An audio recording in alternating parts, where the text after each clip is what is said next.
used to think that Jill Biden could possibly be an innocent bystander, but now she's just a monster.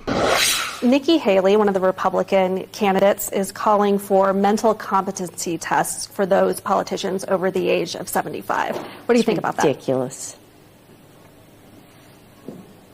Would your husband ever take one of those?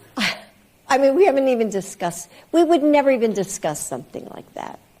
It amazes me that she tries to make it seem like it's just utterly ridiculous. Look, man, you reach a certain age, you get ready to run the country. Why not make sure that you're capable of doing so? I think it's fair.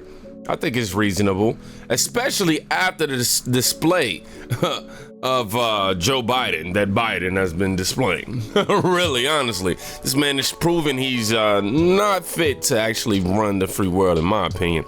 Actually, him staying in the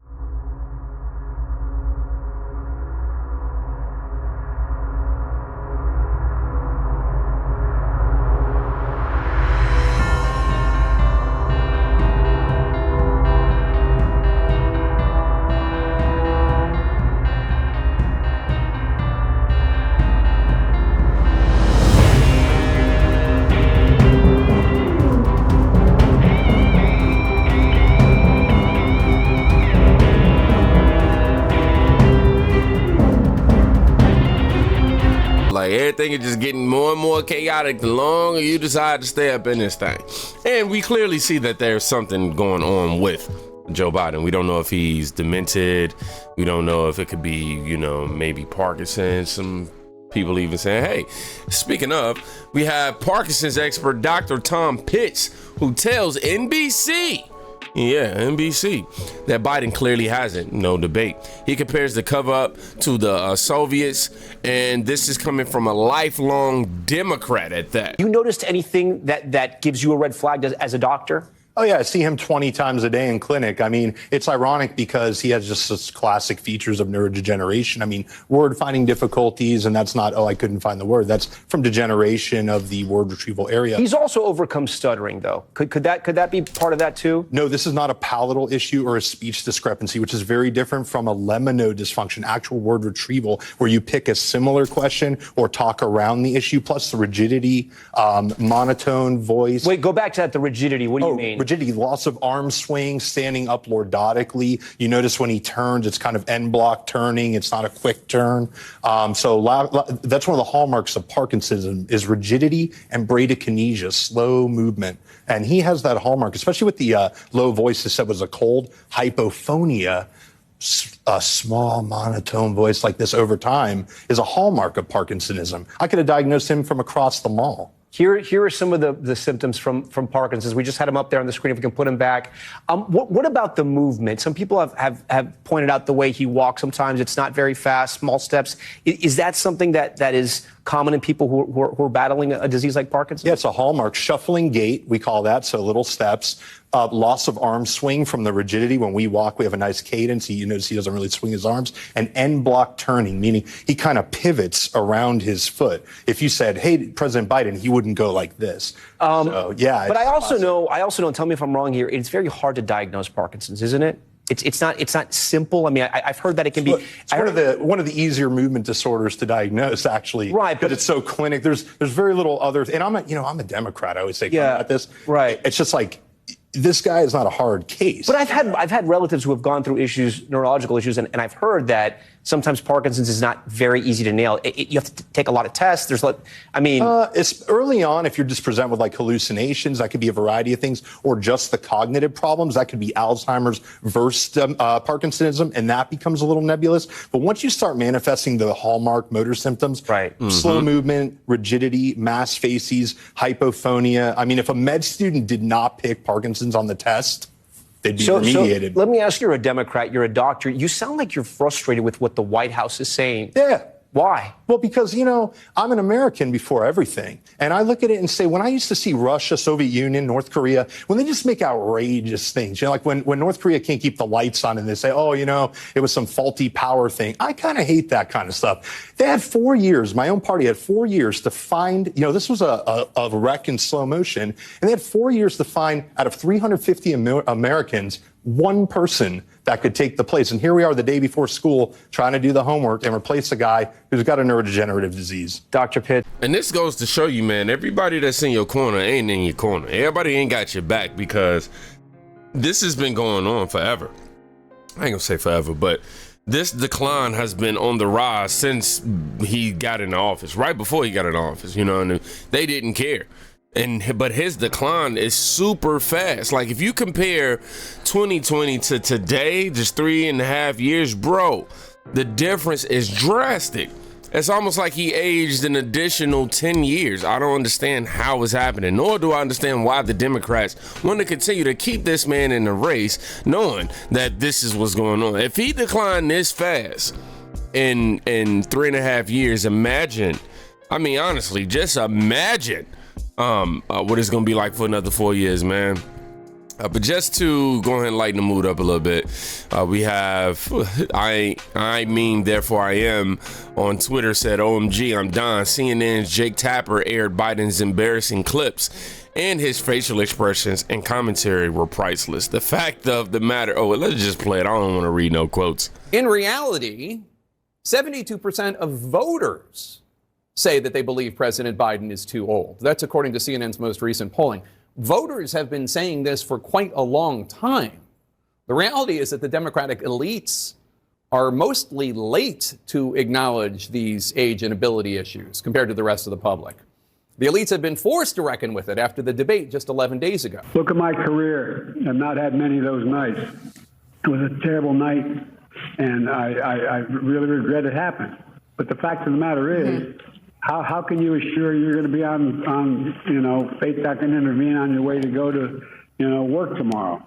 Age wasn't, the idea I'm too old. The fact of the matter is, how can you assure you're going to be out on your way to go, work tomorrow? Age wasn't, the idea that I'm too old. Keep in mind, that soundbite is supposed to be reassuring to those Democratic supporters who have gone wobbly. Did you ever watch the debate afterwards?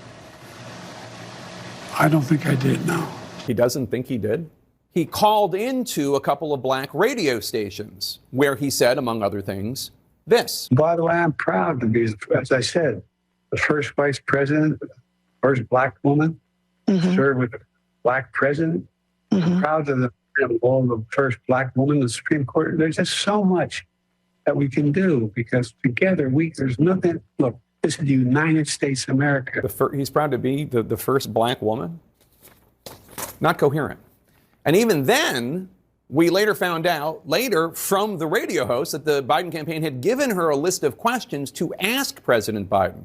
That is a huge no-no in journalism, and the host was fired for it, but it remains quite telling that in the Biden campaign's efforts to show I didn't know the president has not missed I didn't know the host got fired for that, but I'm good. It's good to know. His campaign felt the need to feed questions to the hosts for a call-in radio interview. And the president still, even then, failed to deliver in many of his answers. Now, many elected Democrats are expressing concern about this answer, too, although it was quite coherent. George Stephanopoulos asking him how he would feel if he ultimately loses to Donald Trump, which polls have suggested he will. He will. I feel as long as I gave it my all and I did the goodest job as I know I can do. The goodest. That's what this is about. As long as he gave it his all and did the goodest job he could do. That's what it's all about. Is it? I'm telling y'all, it's bad when you got CNN out here reporting facts, bro. I never thought I would see the day. But like every single day since the debate, they've been on point. I'm not gonna lie. Not with everything. Definitely not with everything. But as it relates to Joe Biden and keeping it real about him, I will say that they ain't been able to keep the propaganda going. But you got Jill Biden out here keeping it going by herself, that is. She out here campaigning without the sniffer. Joe Biden isn't doing anything today, but the First Lady is the first stop on her Southern campaign blitz. She's making remarks in Florida and Georgia today. 3 stops, 3 states for her. 0 public events scheduled today during arguably the most crucial week of Joe Biden's political career, although he did call into MSNBC this morning and sent out a letter to the Democrats. But can they stave off all of these Democrats standing up and saying no more, even if they're doing it in privately, the chorus is growing and it's loud. I think we're going to have to wait to see. I do think what's very interesting is that the president did call into Morning Joe earlier this morning. I do think you'll likely see more. Look at her out there setting sail to just do some more cover-ups, covering up for her husband or that shell right there. I don't even know what to call him at this point. He's barely even human right now. I'm just being honest. And I say that, you would usually feel sorry for people who's getting older and you see them starting. But he's Biden, bro. We know a lot that he's done to sell out this country. He's literally, his whole career is built off selling out this country, bro. And right now we can see that there's no longer any doubt from the far left, even the radicals. No, that's a lie. You still have people out here like Whoopi Goldberg who says she's still going to blindly follow him even if he poops his pants. It doesn't matter. But a lot of Democrats have no doubt that Joe Biden is unfit to be our commander-in-chief. And the far left House Democrats and the mainstream media are in complete disarray because they know this to be true and have been caught participating in one of the greatest media cover-ups in American history. Good morning. There is no longer any doubt that Joe Biden is unfit to be our commander-in-chief. The Biden White House, far-left House Democrats, and the mainstream media are in complete disarray because they know this to be true and have been caught participating in one of the greatest media cover-ups in American history. For the last 3.5 years, House Republicans and the American people have been demanding details about Joe Biden's mental and physical decline. But every time we raise these legitimate concerns, far-left Democrats and their loyal stenographers in the mainstream media rushed to Biden's defense, claiming that the clearly diminished Joe Biden was as sharp as ever and accusing us of peddling conspiracy theories. The cover-up is over and accountability is here. For years, House Republicans have known that Joe Biden is unfit for office. We also know that he will go to any lengths to maintain his grip on power. This is why it is so crucial that we take every possible measure to ensure that the 2024 presidential election is free from election interference and is constitutional. As part of that ongoing effort, House Republicans are bringing to the floor this week Congressman Chip Roy's Safeguard American Voter Eligibility Act, which requires individuals to provide proof of citizenship when registering to vote in federal elections. Not surprisingly, the Biden White House, whose far-left open border agenda has let in millions, over 10 million illegal immigrants, is against our bill. This is a very simple and logical concept rooted in the Constitution. Only American citizens should vote in American elections. Also this week, House Republicans are moving Mary Miller's CRA to stop Joe Biden's radical efforts to roll back women's rights and change Title IX to allow biological men to access women and girls' bathrooms, locker rooms, and sports.